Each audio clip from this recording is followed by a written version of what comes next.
नमस्कार दोस्तों, स्वागत है आपका स्टडी फॉर सिविल सर्विसेज में। वीडियो को पूरा देखिए। कोई भी आपका फीडबैक है, कोई सजेशन है, तुरंत वीडियो में कमेंट करके जरूर बताइए। अच्छा लगे तो वीडियो लाइक जरूर कर लीजिए और ऐसे वीडियो लगातार फ्री में पाने के लिए चैनल को तुरंत सब्सक्राइब कर लीजिए और बेल आइकन को जरूर टैप कर लीजिए ताकि आगे भी सारे वीडियो आपको मिलते रहे। यूट्यूब में फॉलो करते हैं तो प्लीज ये वाला फ्री टेलीग्राम चैनल जरूर ज्वाइन कर लीजिएगा। सारे नोटिफिकेशन, सारे अपडेट यहीं पे आते हैं, ध्यान रखिएगा। स्टडी फॉर सिविल सर्विसेज का कोई भी पेड ग्रुप अगर आपको ज्वाइन करना है तो सिर्फ 8564880530969062386445 यही नंबर है हमारे, सिर्फ जहां पे कॉल या व्हाट्सएप कर सकते हैं। इंस्टाग्राम पे हमारा पेज जरूर फॉलो कर लीजिएगा, स्टडी फॉर सिविल .सर्विसेज है। ट्विटर पे हमको जरूर फॉलो कर लीजिएगा, @study for civils है। सारे क्वेश्चन अटेम्प्ट करिए और स्कोर अपना तुरंत कमेंट करके बताइए। दोस्तों नमस्कार, स्टडी फॉर सिविल सर्विसेज में आप सभी का स्वागत है।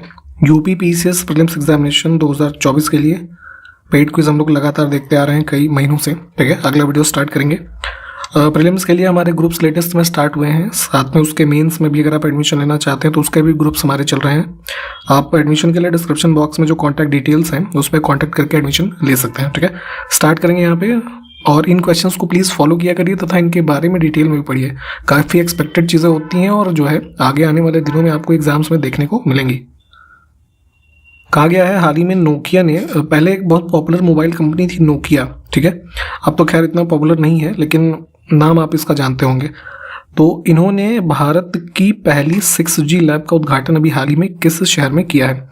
तो अभी जैसे 5G टेक्नोलॉजी काम करने लगी है कम्युनिकेशन के रूप में इंडिया में, तो अब इसकी अगली जनरेशन जो है 6th जनरेशन, तो उसके रेफरेंस में रिसर्च और डेवलपमेंट के लिए एक लैब इन्होंने इनॉग्रेट किया है बेंगलुरु में। ठीक, तो वही चीज़ यहाँ पे पूछी गई थी, तो ध्यान रखेंगे इसको किसने इनॉग्रेट किया था? नोकिया कंपनी ने। 19वीं जो एशियन गेम्स हुए भी 2023 के चाइना में होंगजाऊ में कंक्लूड हुए हैं, तो उसमें अलग अलग स्पर्धाओं में अलग अलग लोगों ने मेडल्स जीते हैं। तो उसी में क्वेश्चन है कि भारतीय पुरुष हॉकी टीम ने कौन सा पदक जीता है? तो जापान को हराया था इन्होंने और इंडिया जीती गोल्ड मेडल। ठीक, जापान सिल्वर और ये साउथ कोरिया जो है वो ब्रॉन्ज जीती है। हाल ही में अपनी तरह का पहला एनपीएस वरीयता सूचकांक किसके द्वारा लॉन्च किया गया है? तो जो पेंशन से संबंधित एक एनपीएस स्कीम होती है, ठीक है, तो डिफरेंट एज ग्रुप के लिए जो है एक प्रेफरेंस इंडेक्स एनपीएस का लॉन्च किया है सिस्टम इसने, एचडीएफसी पेंशन ने। ठीक है, थोड़ा इसके अन्य प्रावधानों को चाहे तो थोड़ा पढ़ लीजिएगा क्या क्या है। 2 से 6 अक्टूबर 2023 के मध्य 27वीं विश्व सड़क कांग्रेस 2023 का आयोजन किस देश में किया गया? तो ये बेसिकली रोड सेफ्टी के लिए है ना, मुख्य रूप से ऑर्गेनाइज होता है रोड कांग्रेस, एक प्रकार का समिट होता है। तो इसमें नितिन गडकरी ने जो है मिनिस्ट्रियल सेशन को एड्रेस किया था भारत की तरफ से और आयोजन हुआ है चेक रिपब्लिक। ठीक है, हमने 2023 के ऑलमोस्ट सारे नोबेल प्राइजेस के बारे में बात कर ली है, तो उसी में अगला है इकोनॉमिक्स का। ठीक, ये मिला है क्लॉडिया गोल्डिन को। तो ये किस देश से इनका संबंध है कुल मिलाकर के ये पूछा गया है। तो यूनिवर्सिटी ऑफ इसमें शिकागो में ये जो है प्रोफेसर हैं और यूएस से संबंधित है, ऑप्शन बी को चुनेंगे। नेक्स्ट है 9 से 13 अक्टूबर तक आयोजित जलवायु परिवर्तन और परमाणु ऊर्जा पर 2023 अंतर्राष्ट्रीय सम्मेलन की अध्यक्षता किस देश ने की है? तो इसमें अध्यक्ष था यूएई, ऑप्शन डी वाला चुनेंगे। इसकी लोकेशन भी हो सके तो ध्यान रखेंगे वियना में हुआ है। ठीक है, ऑस्ट्रिया। ये काफ़ी इंपॉर्टेंट क्वेश्चन है, प्लीज़ इसको ध्यान रखिएगा। अभी हाल ही में किस राज्य सरकार ने गंगा नदी में पाई जाने वाली डॉल्फिन को राज्य का जलीय जीव घोषित किया है, एक्वाटिक एनिमल ऑफ स्टेट? तो ये जो है उत्तर प्रदेश में डिक्लेयर किया गया है, इसको ध्यान रखना है। ब्रिटिश भारत की राजधानी को किस वर्ष कलकत्ता से दिल्ली स्थानांतरित किया गया? ठीक है, तो ये 1911 में शिफ्ट हुआ था, ये हमने पहले भी बात की हुई है। निम्नलिखित में से कौन सी एक झील तंजानिया और युगांडा के बीच अंतर्राष्ट्रीय सीमा बनाती है? तो लेक विक्टोरिया जो है, ऑप्शन सी को चुनेंगे। ठीक है, ये लोकेटेड है यहाँ पे, तो इनकी बाउंड्री लगती है इससे। काठमांडू जो है किस नदी के तट पर स्थित है? तो जैसे इंडिया की कैपिटल न्यू दिल्ली, तो ये यमुना नदी के किनारे कह लीजिए स्थित है, तो ऐसे ही काठमांडू जो है ये बागमती रिवर है यहाँ पे, ऑप्शन सी। तस्मान सागर और दक्षिण सागर को कौन सी जल संधि जोड़ती है? तो लोकेट कर लीजिएगा मैप पे, बॉस स्ट्रेट की यहाँ पे बात हो रही है। और लोकेशन की बात करें तो ऑस्ट्रेलियन मेनलैंड और जो तस्मानिया है, ठीक है, इसके अराउंड। नेक्स्ट है मैक्सिको की खाड़ी और कैरिबियन सागर को कौन सी जल संधि जोड़ती है? तो सेंट्रल अमेरिकन रीजन में देखेंगे ये युकाटन स्ट्रेट की बात हो रही है यहाँ पे। इनको प्लीज मैप पे लोकेट कीजिएगा, अदरवाइज ऐसे समझ में नहीं आएगा और आप भूल भी जाएंगे। भारतीय उपमहाद्वीप में कृषि का प्राचीनतम साक्ष्य किस स्थान से मिला है? तो नियोलिथिक साइट की बात हो रही है मेहरगढ़ की, ऑप्शन ए को चुनेंगे। प्रेजेंट डे लोकेशन इसकी जो है पाकिस्तान में है, देखेंगे तो वेस्ट ऑफ इंडस रिवर है, बोलन पास के अराउंड, ठीक। तो यहाँ से कृषि का प्राचीनतम साक्ष्य जो इंडियन सब कॉन्टिनेंट को अगर हम देखें तो उस हिसाब से है। इसमें से कौन सा ऊतक पौधों को कठोर और दृढ़ बनाता है? ठीक है, तो पौधे जो खड़े हमें दिखते हैं आकृति में, उनकी कठोरता जो होती है, तो टिश्यू इसके लिए जो रिस्पॉन्सिबल है उनको हार्डनेस प्रदान करता है स्क्लेरेनकाइमा, ऑप्शन फर्स्ट। भारत में मतदान और निर्वाचित होने का अधिकार किस प्रकार का माना जाता है? ठीक है, तो एज पर आर्टिकल 326 ऑफ कॉन्स्टिट्यूशन, जिसमें यूनिवर्सल एडल्ट सफरेज की बात की गई है, तो उसके अनुसार से हम इसको जो है कॉन्स्टिट्यूशन राइट कह सकते हैं, ऑप्शन सी। दो कथन है, फिर से देखना है इसमें से कौन सा सही है। तो पहला कारखाना अधिनियम 1881 में लॉर्ड रिपन के दौरान अपनाया गया था। तो ब्रिटिश टाइम पीरियड में आप देखेंगे पहला फैक्ट्री एक्ट जो बना तो 1881 में बना था, ये बात ठीक है। दूसरा है NM लोखंडे ब्रिटिश भारत में श्रमिक आंदोलन के आयोजन में अग्रणी थे, तो काफ़ी फेमस एक यूनियन लीडर थे, ट्रेड यूनियन लीडर कह लीजिए, और इन्होंने एक संस्था का फाउंडेशन किया था 1918 में, बॉम्बे टेक्सटाइल लेबर एसोसिएशन। तो ये भी ठीक है, इसमें जो है दोनों बातें सही हो जाएंगी। भारत के संविधान के निर्माताओं का मत निम्नलिखित में से किस में प्रतिबिंबित होता है? तो कॉन्स्टिट्यूशनल जो हमारे फ्रेमर्स रहे उनके सब के आइडियाज़ हैं, और जितने भी प्रावधान हैं कॉन्स्टिट्यूशन के, तो उसका एक कह सकते हैं हम एक नटशेल है प्रियम्बल, है ना। सारी की सारी बातें यहाँ से जो है कह लीजिए रिफ्लेक्ट होती हैं, तो ऑप्शन फर्स्ट को चुनेंगे। प्रियम्बल देखिए प्लीज़ याद कर लीजिए आप लोग, इससे कई सारे क्वेश्चन भी आते हैं और इसके जितने भी टर्म्स इसमें मेंशन है ना, वो ज़रूरी है अपने आप में। कई बार उस टर्म्स के बारे में क्रोनोलॉजी वगैरह पूछ लेते हैं, तो प्लीज़ इसको ध्यान रखें। निम्नलिखित में से कौन सा काकतीय साम्राज्य में एक महत्वपूर्ण बंदरगाह था? तो आंध्रा के रीजन में देखेंगे एंशिएंट टाइम पीरियड में काकतीय किंगडम के बारे में, तो यहाँ मोटूपल्ली एक जो है एक फेमस इनका पोर्ट था, और मार्को पोलो ने जो है ट्रैवल किया था यहाँ पे, और उसने अपने जो ट्रैवलॉग वगैरह हैं उसमें इसके बारे में मेंशन किया हुआ है। तो इन दोनों बातों को ध्यान रखेंगे, विकल्प बी। इसमें देखें कौन सा ताम्रपाषाण युग का स्थल जो है राजस्थान में स्थित है, वर्तमान का जो क्षेत्र है। तो चालकोलिथिक साइट्स जो राजस्थान में काफ़ी पॉपुलर पूछी जाती हैं, तो उसमें आहार, ठीक है, यहाँ पे जैसे इसमें गणेश्वर जो डी में है ये भी यहीं पे है, इसके अलावा बालाथल है ना, गिलुंड, ये जो चार हैं इनके नाम ध्यान रखिएगा।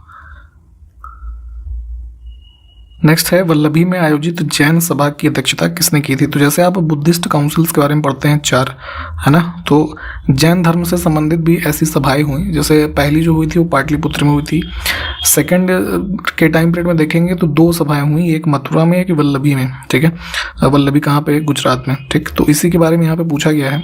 इसके अध्यक्ष थे जो है ये ऑप्शन फर्स्ट नागार्जुन, ठीक है। और जैसे एक इसके बाद थर्ड भी हुई थी वल्लभी में, उसके बारे में भी ध्यान रखिएगा, ठीक है। उसमें एक क्षमा शर्मन करके थे, उन्होंने उसको प्रिसाइड किया था। तो ये दो तीन के बारे में जो पूछा जाता है, इन सभाओं के बारे में ध्यान रखना है, जैन सभाओं के। काम करते समय अपनी आंखों से प्यार करें, love your eyes at work, तो ये थीम है किसका? विश्व दृष्टि दिवस 2023 का। तो आइज की इंपॉर्टेंस के बारे में अवेयरनेस फैलाने के लिए, specially on the work place, ठीक। तो डे ऑब्जर्व करते हैं जो है प्रतिवर्ष, तो 12 अक्टूबर को मनाते हैं ये।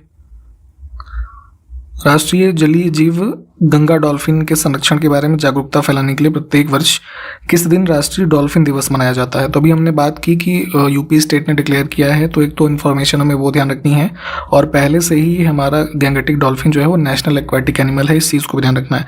तो national board of wild life ने डिक्लेयर किया हुआ है इनकी अवेयरनेस और अन्य प्रोटेक्शन वगैरह के रेफरेंस में जानकारी फैलाने के लिए एक दिन 5 अक्टूबर, तो राष्ट्रीय डॉल्फिन दिवस जो है वो 5 अक्टूबर को मनाते हैं। ये क्वेश्चन ध्यान से थोड़ा देखिएगा, इस पे क्वेश्चन एक बार पहले पूछा गया है। तंजानिया की पहली महिला राष्ट्रपति बनी थी सामिया सुलूह हसन, ठीक है। तो ये क्वेश्चन ही यूपी पीसीएस पहले पूछ चुका है। तो इनको हाल ही में भारतीय विश्वविद्यालय ने डॉक्टरेट की मानद उपाधि से सम्मानित किया है। तो कौन सा विश्वविद्यालय है? तो जो है ये दिल्ली में हमारा जेएनयू है ना, तो यहाँ से इनको डॉक्टरेट की उपाधि दी गई है। 11 अक्टूबर 2023 को 8वां ब्रिक्स अंतर्राष्ट्रीय प्रतिस्पर्धा सम्मेलन कहाँ पर आयोजित किया गया? तो एक हमारे यहाँ कमीशन काम करता है, जो कंपनीज हैं उनके बीच में एक फेयर कंपटीशन हो बिजनेस के सेंस में, कंपटीशन कमीशन ऑफ इंडिया है ना। इस संस्था के बारे में भी हमने पहले बात की हुई है, आगे भी देखेंगे। फिलहाल तो इनके द्वारा ही एक जो है होस्ट किया गया ये इवेंट, ब्रिक्स देशों का जो हमारा समूह है। तो 8वां ब्रिक्स इंटरनेशनल कॉम्पिटिटिवनेस समिट 11 अक्टूबर को हुआ और कंक्लूड ये कहाँ पर हुआ? न्यू दिल्ली में, ठीक है। तो इन चीज़ों को ध्यान रखेंगे। 1232 में ग्वालियर अभियान के बाद उस विजय की स्मृति में एक स्मरणीय सिक्का जारी किया गया। किसने किया था? इल्तुतमिश ने। तो और इस पर इल्तुतमिश के साथ किसका नाम उत्कीर्ण किया गया? तो इसमें रजिया सुल्तान का नाम जो है लिखा गया था। ऑप्शन डी को चुनेंगे हम। निम्नलिखित में से कौन सा सुल्तान अपने फरमान में अमीरों को मसनद ए अली के नाम से संबोधित करता था? अली या फिर आली भी कह सकते हैं। तो ये था जो है बहलोल लोदी, ठीक है। अपने कोर्ट नोबल्स जो होते थे इसके, उनके साथ बहुत ही कह लीजिए हम्बल होता था। कई सारे उल्लेखों में ये उल्लेख मिलता है कि उनके साथ ही सेम कारपेट पे बैठ के जो है खाना भी खाता था, उनके साथ बैठता था। तो यहाँ पे ये टर्म ध्यान रखेंगे। निम्नलिखित ईरानी चित्रकारों में से पिता पुत्र की कौन सी जोड़ी जो है हुमायूं के दरबार में थी? तो हुमायूं के कोर्ट से संबंधित थे ये मीर मुसव्विर और सैयद अली। ऑप्शन फर्स्ट को चुनेंगे। मुगल काल में देखेंगे तो पेंटिंग्स वगैरह इस टाइम पीरियड से जो है स्टार्ट होती हैं काफ़ी वाइडली। 1859 और 60 के टाइम पीरियड में दिगंबर विश्वास और विष्णु विश्वास ने किस आंदोलन का नेतृत्व किया था? तो ये लोग इंडिगो रिवोल्ट जो है ना, नील विद्रोह, इसको लीड कर रहे थे। Option C. 1926 में गठित अखिल भारतीय दलित वर्ग संघ, all India depressed classes association, इसके प्रथम निर्वाचित अध्यक्ष कौन थे? तो ये चीज़ ध्यान रखेंगे कि नागपुर में इसकी स्थापना हुई थी all India depressed classes association की। और इसके पहले जो निर्वाचित इसके प्रेसिडेंट इलेक्ट हुए राव बहादुर राजा। ऑप्शन बी को चुनेंगे। और एक इससे ही मिलता जुलता एक ऑर्गेनाइजेशन फाउंड किया गया था 1930 में भीमराव अम्बेडकर जी के द्वारा, all India depressed classes association, ठीक है। तो ये दोनों नाम से कंफ्यूज नहीं होना है, ठीक है। यहाँ पे बेसिकली इसमें एसोसिएशन नहीं, इसमें कांग्रेस जो है टर्म शामिल था इस समूह में। तो इन दोनों के बारे में ध्यान रखना है।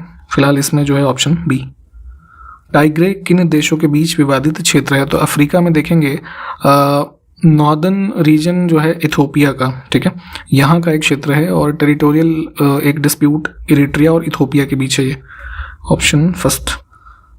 देखिए अभी हमने बात की थी सीसीआई के ऊपर, तो उसी क्रम में अगला क्वेश्चन है कि भारतीय प्रतिस्पर्धा आयोग के संबंध में जो कथन है उसको देखते हैं क्या है। तो पहला है कि यह भारत सरकार का एक वैधानिक निकाय है, तो ये बात ठीक है। एक एक्ट बना था संसद के द्वारा, कॉम्पिटिशन एक्ट 2002 में, उसके माध्यम से इसकी स्थापना की गई है। बेसिकली जितनी भी बिजनेस करने वाली कंपनियां भारत में हैं, तो फेयर प्ले एक हो सब कंपनियों के बीच, किसी की मोनोपोली ना हो या कोई वेस्टेड इंटरेस्ट ना हो। तो इन सब चीज़ों को चेक करने और इसके मैनेजमेंट के लिए इस बॉडी की स्थापना की गई। तो पहला कथन ठीक है कि ये कॉन्स्टिट्यूशनल नहीं है, स्टैट्यूटरी बॉडी है, यानी कि वैधानिक, इस एक्ट के द्वारा समर्थित है ना। फिर है आयोग के सदस्यों की नियुक्ति केंद्र सरकार के द्वारा की जाती है। तो इसमें देखेंगे आप कि कंपटीशन कमीशन में जो है चेयरपर्सन और 6 अदर मेंबर होते हैं, जो कि सेंट्रल गवर्नमेंट के द्वारा अपॉइंट होते हैं, ना कि प्रेसिडेंट के द्वारा, ठीक। तो ये चीज़ें ध्यान रखेंगे, दोनों बातें ठीक हैं।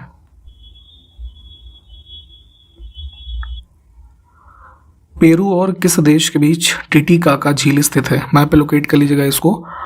बोलीविया और चिली कह रहे हैं, पेरू, ठीक है, इनके मध्य स्थित है टिटिकाका। अवध के नवाब थे आसफुद्दौला, और इन्होंने जो लखनऊ कैपिटल वर्तमान में है यहाँ की मतलब लखनऊ में बड़ा इमामबाड़ा एक आकृति का निर्माण करवाया। तो वर्ष बताना है आपको, ठीक है। तो इसको आसफी इमामबाड़ा भी कहा जाता है और 1784 में इसका कंस्ट्रक्शन हुआ था। हम्पी का विरूपाक्ष मंदिर किस नदी के तट पर स्थित है, ये बताना है। तो तुंगभद्रा रिवर, इसको भी चाहे तो एक बार मैप में देखिए। मुगल काल के दौरान निम्नलिखित में से किस बंदरगाह को बाबुल मक्का यानी कि मक्का जाने का द्वार कहते थे? तो मक्का बहुत ही एक रिलीजियस प्लेस है मुस्लिम्स के लिए, तो यहीं से जो है लोग उस टाइम भी है ना जाना अपना करते थे। तो ये कौन सा हमारा बंदरगाह है? ठीक है, तो सूरत। भारतीय महाद्वीप में पहला उद्यान मकबरा कौन सा है? तो गार्डन शेप में है ना, गार्डन टॉम जो सबसे पहला बना 4 बाग स्टाइल में, कौन सा है वो? यहाँ बीच की आकृति में है ना, हुमायूंस टॉम्ब, ठीक, दिल्ली में। एक पुस्तक है चचनामा, इसके बारे में थोड़ा पढ़िएगा। तो इसमें किसकी विजय का उल्लेख है, इतिहास उसका दर्ज है। तो 13वीं सेंचुरी के आसपास एक पर्शियन ये बुक लिखी गई जिसमें अरबों के द्वारा सिंध के रीजन में जो इन्वेजन्स किए गए है ना 8वीं सेंचुरी के आसपास से स्टार्ट हुई है, उसका इतिहास इसमें उल्लिखित है।